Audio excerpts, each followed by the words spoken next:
4-cü fəsil. Papova gündüz saat 2-də Renat Astor şirkətinə getməyə hazırlaşanda zəng vurdu və qısaca olaraq məlumat verdi ki, artıq Fransadakı bankın nümayəndəsi ilə danışıb. İndi isə Şəripovla görüşüb qarşıdakı maliyyə əməliyyatının bütün detallarını müzakirə etmək istəyir. Mən Astorun ofisinə sizin yanınıza gəlirəm deyə Şəripov bildirdi. Onlar şirkətə 2 maşınla gedirdilər. Qabaq oturacaqlarında sürücü ilə Anzorun oturduğu zirehli Mercedes və daha 3 nəfər mühafizəçini daşıyan cip. İnnanı da bu cür qoruma dəstəsi müşahidə edirdi. Pavelin başçılığı ilə bir neçə mühafizəçi onun yanında idi.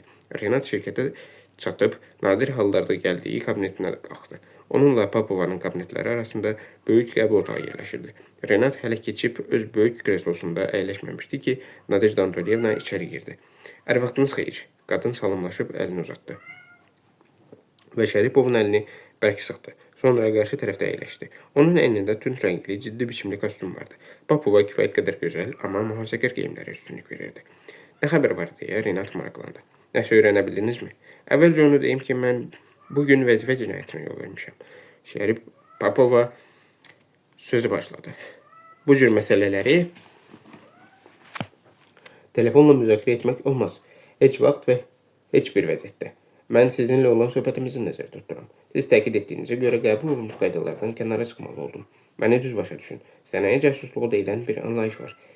Sizin məqsədinizdən xəbər tutsalar, səhmlərin qiyməti dərhal artacaq. Bu iqtisadiyyatın qanunudur. İqtisadiyyat üzrə mühazirəyə görə təşəkkür edirəm."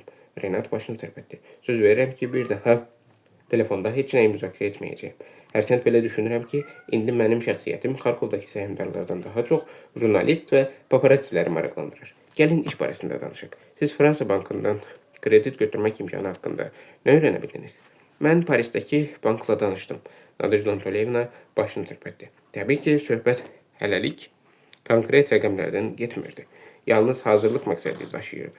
Lakin onlar bizim səhmlərin təminatı ilə 55 milyon avro ayırmağa hazırdılar. Bu da indiki kursla 80 milyon dollardan biraz çox edir. Aydındır ki, hər şeyi rəsmiləşdirmək lazımdır. Gərək bütün zəruri sənədləri hazırlayıb, vəkilimiz Iosif Borisoviç ilə birlikdə Parisə yola düşək. Bütün bunlar üçün sizə nə qədər vaxt lazımdır?" "Hər şeyi rəsmiləşdirib pulu ala bilmək üçün cəmi bir neçə gün. Səhmlərin satın alınmasına daha çox vaxt gedəcək. O məsələdə tələsmək olmaz. Bazarın vəziyyəti ilə tanış olmaq və mümkün qədər ehtiyatlı tərpənmək lazımdır. Bunu artıq başa düşdüm. Səhmləri yavaş-yavaş almaq lazımdır ki, heç kim duyuq düşməsin. Bəs əgər ən böyük pay hissəsi mənim qohumlarımın əlindədirsə, səhmlərin 33%-ni necə almağa hazırlaşırsınız?" "Vasitəçilərin əli ilə alacaq." Nadejda Antolyevna səbirlə izah etdi. "Biz Amerikalı, Ukraynalı, Almaniyalı şəriklərimizdən istifadə edə bilərik. Pul alacağımız fransız bankına da müraciət etmək olar. Onlar öz haqlarını alacaqlarını bildikləri üçün həmin pulu istənilən səhmlərin əldə edilməsinə məmnuniyyətlə sərf edəcəklər. Lakin bu kifayət qədər riskli bir addım olar. Axı Ukraynadakılar mərhum dayınızın öz pullarını hansı banklarda saxladığını bilirlər. Onlar asanlıqla müəyyən edəcəklər ki, fransız Societe Generale bankının maraqları arxasında məhz siz dayanırsınız. Ona görə də fikirləşirəm ki, bizim vasitəçilərdən istifadə etmək daha doğru olar. Onlar çox tələbkar deyirlər. Kiçik faiz qarşılığında istənilən səhmləri almağa və lazım olduğu qədər pul ödəməyə hazırdırlar." "Başa düşmədim." Renat özünü turşutdu. "Deməli, biz pulu hansısa şirkətə köçürürük. Onlar da bizim əvəzimizə səhmləri satın alır. Elədir?" "Təxminən. Axı onda səhmlər bizə yox, onlara məxsus olacaq." "Elə deyil. Biz bu cür sövdələşmələri həyata keçirmək üçün kifayət qədər vəsaiti olmayan kiçik şirkətlərlə müqavilə bağlayırıq. Elə bil pulumuzu onlara borc veririk. Onlar da səhmləri satın alıb dərhal bizi ötürürlər. Müqaviləyə görə onlar həmin səhmləri sata, başqasına verə, yaxud özlərində saxlaya bilməzlər. Yalnız satın alıb bizə verə bilərlər. Bunun qarşılığında isə çox yaxşı pul alırlar. Təxminən səhmlərin qiymətinin 3-4% qədər. Səhmlərin qiyməti təqribən 2 milyon dollardır. Elə olduğu halda həmin məbləğdən gələn faiz 60-70 min dollar edir. Bu da kiçik bir şirkət üçün yaxşı puldur. Üstəlik birja vergisini və başqa rüsumları həmin şirkətlər ödəyir. Biz isə təminatlı şəkildə öz səhmlərimizi alırıq. İşin çətinliyi buradadır ki, həmin şirkətlər vasitəsilə çox böyük səhm paylarını almaq mümkün deyil. Tanınmayan bir şirketin səhm payları almaq üçün çoxlu pulu varsa, bu dərhal şübhə oyada bilər. Hamı başa düşəcək ki, bu bir günlük şirkətdir. Ya bizim özümüz yaratmışıq, yaxud bizim sifarişimizi yerinə yetirir. İndi anladım. Şəripov gülümsədi. Görünür, mən gedib İqtisadiyyat fakültəsini də bitirməliyim ki, kapitalist iqtisadiyyatının bütün hikmətlərini mənimsəyim. Fəaliyyətə başlayın Nadejda Antolyevna. Gedin Parisə və bizim üçün pul tapın. Sonra qayıdın. Nəzarət payının səhmlərini alıq. Papova susur və getməyə tələsmirdi. Şəripov ona təəccüblə baxdı. Mənə yenə sözünüz var. Əlbəttə, mən sizi xəbərdar etməyə borcluyam. Bu biznes nöqteyi nəzərindən çox da düzgün sövdələşmə deyil. Ola bilər ki, nəticədə biz daha çox pul itirək. Başa düşmürəm, nə üçün? Biz lazım olan pulu hazırda 150 milyon dollar qiyməti olan səhm payımızı qürə qoyaraq alırıq. Bir ildən sonra həmin pulu faizi ilə birlikdə geri qaytarmalıyıq. Əgər Xarkov Birliyinin səhmlərinin qiyməti 2 dəfə artmasa, siz öz pulunuzu itirə bilərsiniz. Qiymətin 2 dəfə artacağı isə ağlabatan deyil. Bu, biznes nöqteyi nəzərindən və sizin maraqlarınız baxımından çox da ağıllı bir sövdələşmə deyil, olmayacaq. Məni başa düşürsünüz? İndi başa düşürəm. Renat başını tərpətdi. Bir ildən sonra nələr olacağı məlum deyil. Bu qədər uzağa getməyə ehtiyac yoxdur. Pulu götürün və səhmləri alın. Onlarla nə edəcəyimiz haqqında sonra fikirləşərik. Bəlkə mən bilə-bilə riskə gedirəm ki, pullarımı doğma vətənim Ukraynanın iqtisadiyyatına qoyum. Siz məsələnin bu tərəfi haqqında fikirləşməmisiniz? Üzr istəyirəm, Papova gülümsədi. Adətən sahibkarlarda bu cür vətənpərvərlik duyğusu olmur. Pullar yalnız faydalı yerlərə axır. Pulun qoxusu olmur, Renat qeyd etdi. Deyilsən bunu Roma imperatorlarından biri deyib. Ayaq yoluna vergi tətbiq etdiyi zaman. Lakin indiki halda siz o qədərsə haqlı deyilsiniz. Axı özünüz deyirdiniz ki, bizim planlarımızdan xəbər tutsalar, səhmlərin qiyməti birdən-birə xeyli artacaq, qalxacaq. Yüksək qiymətlər bizim səhm almağımıza maneəçilik yaradacaq. Satışımızı isə o qədər də səmərəli etməyəcək. Papova izah etdi. Mən sizi başa düşdüm. Şəripov bildirdi. Lakin heç nəyi dəyişmək istəmirəm. Parisə bilet sifariş verin və pul gətirmək üçün yola düşün. Sizə lazım olan sənədlərin hamısına qol çəkəcəyim. Biz artıq sənədləri hazırlamışıq. Nadejda Antolyevna başını tərpətdi. Ancaq siz gərək bugün burada bir neçə saat gözləyəsiniz. Yaxşı, Renat razılaşdı. Hər halda bura mənim şirkətimdir. Mənim kabinetim və iş yerimdir. Hələ onu demirəm ki, bu mənim pulumdur. Mən burada nə qədər lazım olsa, o qədər gözləyəcəyim. Siz dəyişirsiniz, Nadejda Antolyevna fikirli halda qeyd etdi. Bu pisdir, Şəripov maraqlandı. Bilmirəm, yəqin ki, yaxşıdır. Papova oturdan çıxdı. Katibə dərhal zəng vurdu.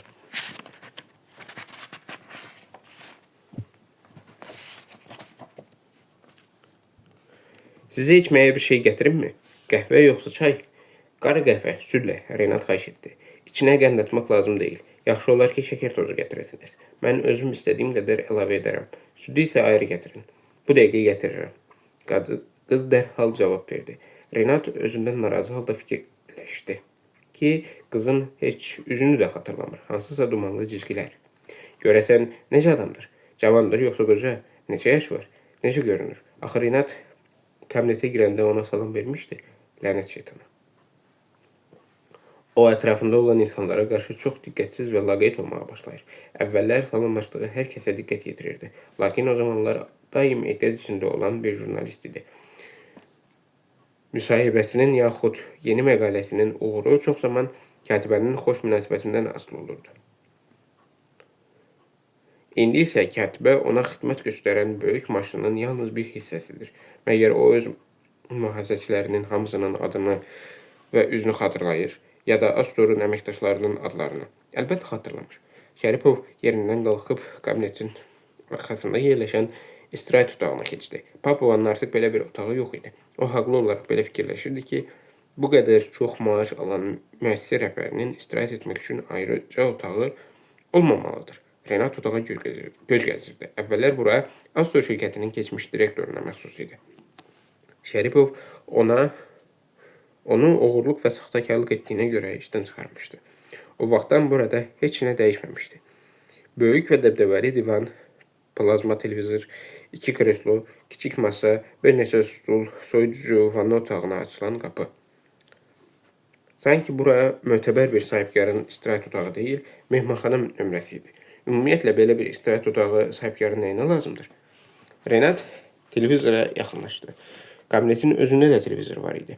Görəsən burada 2 televizorun olması bu qədər vacibdir. Məgər onlara baxmağa vaxt olur? Maraqlıdır. Görəsən nə üçün onun pullarını belə mənasız şeylərə xərcləyirlər? Renat qımışdı. Əvvəllər onun yox, mərhum dayısının pullarını xərcləyirdilər. Astor şirkəti bütün aktivləri ilə birlikdə yalnız indi onun mülkiyyətinə çevrilib. Şəripov kabinetin qapısının açıldığını eşitdi və cəld istirahət otağından çıxdı. Gənc bir qız olan katibə içəri girdi. Onun əlindəki sinədə bir fincan qara qəhvə vardı. Renatın xahiş etdiyi kimi südü və şəkəri ayrıca gətirmişdi. Şəripov yaxınlaşanda qızın 2 ayrı qapda süd gətirdiyini görüb təəccübləndi. Nə üçün 2 süd qapı var? Renat soruşdu. Birində soyuq süd var, o birində isti. Mən sizin südü necə xoşladığınızı bilmirdim. Qız günahkar səslə cavab verdi. Onun 25 yaşı olardı. Dayanıb pərt halda Renata baxırdı. Belə də olmalıdır. Bu cür yüksək səviyyəli idarə başçısına əlavə suallar verməyə onun ixtiyarı yoxdur. Onu belə öyrədiblər. Buna görə də 2 cür süd gətirib. Mən soyuq süd tökəcəyim, Şəripov dedi. Qəhvəyə görə sağ ol. Başqa nəsə lazımdır? Qız soruşdu. Renat onun eynəyinin baxal olduğuna fikir verdi. Maraqlıdır, görəsən onun maaşı nə qədərdir? Deyə fikirləşdi. Yoxsa yenə də yalnız öz pulları haqqında fikirləşir. Deyəsən yavaş-yavaş onun düşüncə tərzi də dəyişir. Axı nə üçün utanmalıdır? Nəyə görə? Hər halda bura onun kabineti, onun şirkətidir. Bu qız da onun üçün 2 cür süd gətirən katibədir. Sizin maaşınız nə qədərdir? Renat soruşdu. Nə dediniz? Qız təəccübləndi. O hər cür sual gözləyirdi. Təkcə bundan başqa. Siz bizim şirkətdə nə qədər maaş alırsınız? Renat öz şirkətindən danışırdı, amma mənim şirkətim deməyə hələ o qədər də hazır deyildi. 40.000 rubl, deyə qız əlüstü cavab verdi. Amma mühasibat mənim maaşımdan bütün vergiləri çıxır. Bizdə boz zərflər olmur. Aydındır, Renat başını tərpətdi. Onun şirkətində heç kəsə vergiyə cəlb olunmayan pul verilmirdi. Papova həddən artıq vicdanlı və qanuna riayət edən sahibkar idi. Şəripov daha heç nə soruşmadı. Katibə isə öz təəccübünü bürüzə vermədi. Sadəcə soruşdu. Mən gedə bilərəm? Hə, o başını tərpətdi. Qız otaqdan çıxandan sonra Renat xatırladı ki, yenə onun adını soruşmayıb. Bu onu biraz da qıcıqlandırdı. Masaya yaxınlaşıb qəhvə fincanını götürdü və ora azca soyuq süd əlavə etdi. Elə bu vaxt katibə yenə zəng vurdu. Üzr istəyirəm, Renat Travilyeviç. Katibəniz yanınıza gəlmək istəyir. Hansı katibə? Şəripov onu anlamadı. Tamara, o qəbul otağında gözləyir. Buna alışmaq lazımdır. Renat fikirləşdi. Onun adi katibədən başqa şəxsi katibəsi də var. Düzdür, Tamaranın maaşı qat-qat çoxdur. Lakin onun gördüyü iş həqiqətən də yüksək maaşa layiqdir. Qoy gəlsin. Renat icazə verdi. Tamara içəri girdi. Onun əynində boz rəngli zərif kostyum, son vaxtları dəbdə olan hündürdaban ayaqqabı vardı. Tamara həmişə elə geyinib keçinirdi ki, elə bil Avropanın bütün məşhur butiklərinin yeriyən reklamı idi. Onun maaşı hətta bəzi ölkələrin prezidentlərinin maaşı qədər idi. Bu səbəbdən də belə baxalı geyinməyi özünə rəva bilirdi. Həm də haqlı olaraq fikirləşirdi ki, bir milyarderin şəxsi katibəsi çox yaxşı görünməlidir. Hər vaxtınız xeyir, Renat Travilyeviç. Tamara kabinetə daxil olaraq xoş səslə dedi. Nə üçün şirkətə gəlməyə hazırlaşdığınızı mənə deməmisiniz? Anlamadım. Mən sənə həmişə hər şeyi deməliyəm. Deməliyəmmi? Renat gülümsədi. Deməlisiniz ki, sizin qulluğunuzda olun. Tamara kreslolardan birinə oturub telefonu çıxartdı və qəbul otağının nömrəsini yığdı. Katyuşa, mənim üçün də südlü qəhvə gətir. Hazırla. Deyə xahiş etdi. Onun adı Katyadır. Şəripov dəqiqləşdirmək istədi. Hə, Tamara başını tərpətdi. Mən sizə demişdim. Sadəcə siz bunu unutmuşsunuz. Çox yaxşı və çalışqan qızdır. Yeri gəlmişkən İqtisadiyyat fakültəsini bitirib. İndi də qiyabi aspiranturaya daxil olub. Görürsünüzmü, bizim belə kadrlarımız var. Sənə baxanda o qızın hətta akademik də olacağına şübhə etmirəm. Renat onu sancdı. Axı nə üçün də olmasın? deyə Tamara mızıldandı. Deyə bilərsinizmi, bura nəyə görə gəlmisiniz? Nəysə təzə məsələ var. Yoxsa mən sənə hər şey haqqında hesabat verməliyəm. Mənim səndən gizli bir sirrim ola bilməz. Yox. Gənc qadın cavab verdi. Onda mən sizin şəxsi katibəniz olmuram. Olmuram axı. Sizin bütün işlərinizdən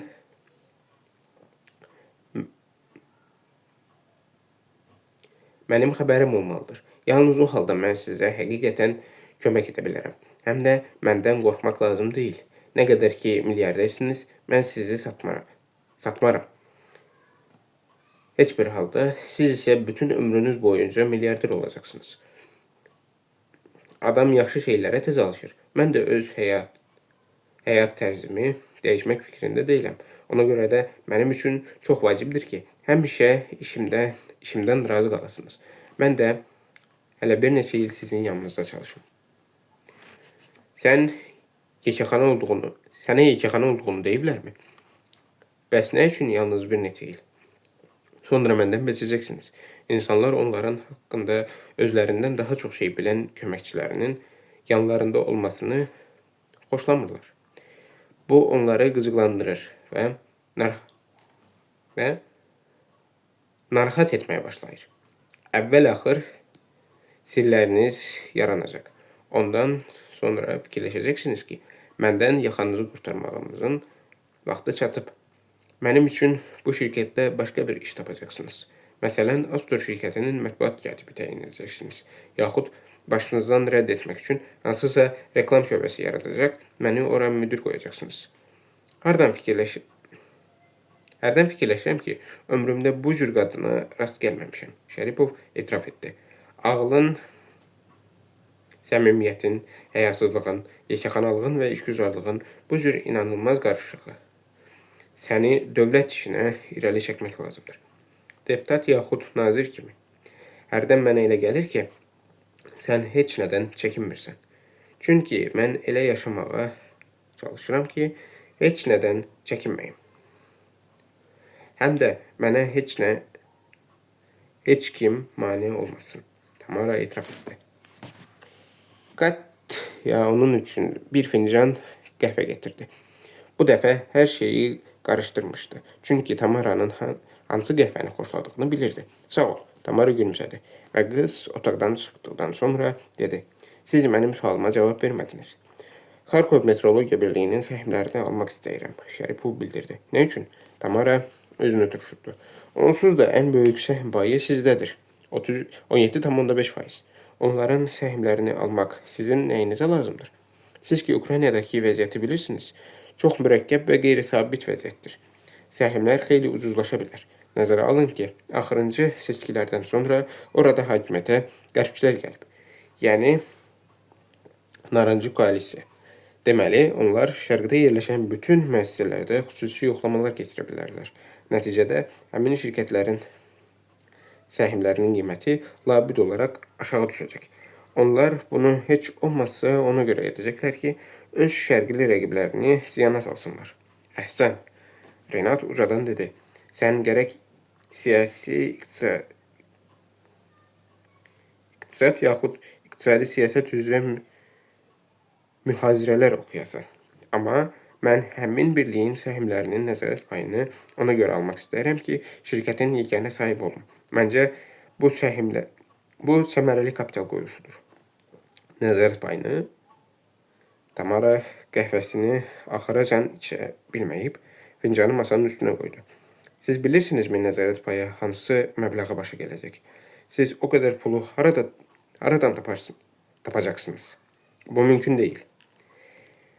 Biraz əvvəl yadıma salırdın ki, mən milyarderəm. Sən də mənim yanımda hələ bir neçə il işləmək arzusundasın. Şəripov gülümsədi. Həm də çox yaxşı maaş almaq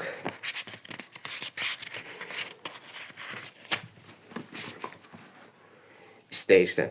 İndi isə belə məlum olur ki, mənim heç nəyim yoxdur və mən sadəcə lüt kralam.